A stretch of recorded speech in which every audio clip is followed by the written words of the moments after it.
Ready start. Supreme court में एक साथ 9 न्यायाधीशों को शपथ दिलाया जाना एक ऐतिहासिक क्षण है।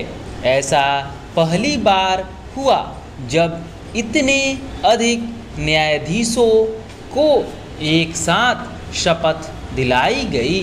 खास बात यह रही कि इनमें 3 महिला न्यायाधीश हैं, जिनमें से एक प्रधान न्यायाधीश पद तक पहुंच सकती हैं।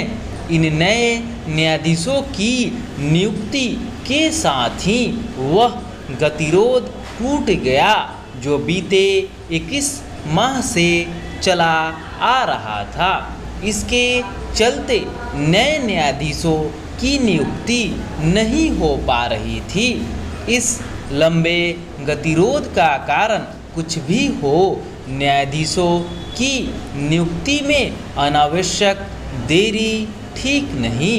समझना कठिन है कि जब कोलेजियम व्यवस्था के तहत न्यायाधीश ही न्यायाधीशों की नियुक्ति करते हैं, तब उनकी समय पर नियुक्ति क्यों नहीं हो पाती। सवाल यह भी है कि आखिर यह कोलेजियम व्यवस्था कब तक अस्तित्व में बनी रहेगी। यह सवाल इसलिए सदैव सिर उठाए रहता है क्योंकि किसी लोकतांत्रिक देश में न्यायाधीश ही न्यायाधीशों की नियुक्ति नहीं करते। आखिर भारत में ऐसा क्यों होता है? यह प्रश्न केवल सुप्रीम कोर्ट के समक्ष ही नहीं, संसद और सरकार के सामने भी है। यह सही है कि सुप्रीम कोर्ट ने संसद द्वारा पारित राष्ट्रीय न्यायिक नियुक्ति आयोग की स्थापना करने वाले संवैधानिक संशोधन को निरस्त कर दिया था, लेकिन इसका यह मतलब नहीं कि न्यायाधीशों द्वारा अपने साथियों को नियुक्त करने वाली कोलेजियम व्यवस्था को संविधान सम्मत मान लिया जाए।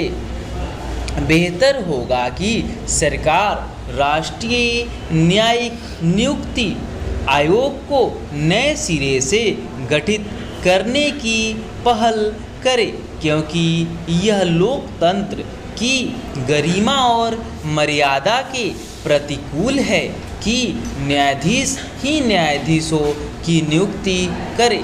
सरकार को न्यायिक सुधारों की दिशा में भी आगे बढ़ना चाहिए, क्योंकि वे लंबे अरसे से लंबित हैं।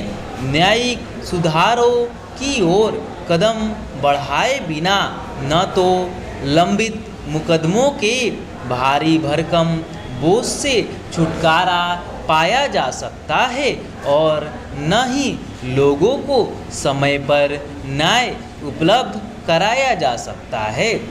इसका कोई औचित्य नहीं कि अन्य क्षेत्रों में तो सुधारों का सिलसिला आगे बढ़ता दिखे, लेकिन न्याय के क्षेत्र में वह ठहरा हुआ नजर आए।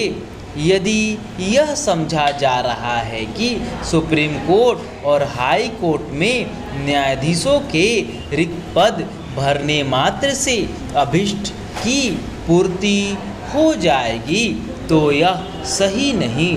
लोगों को समय पर न्याय सुलभ कराने के लिए और भी बहुत कुछ करने की ज़रूरत है। इस ज़रूरत की पूर्ति में खुद न्यायपालिका को भी सहायक बनना होगा। यह विचित्र है कि सुप्रीम कोर्ट के न्यायाधीशों की ओर से समय समय पर न्यायिक सुधारों की आवश्यकता को तो रेखांकित किया जाए, लेकिन उस दिशा में कोई ठोस पहल न की जाए। स्टॉप।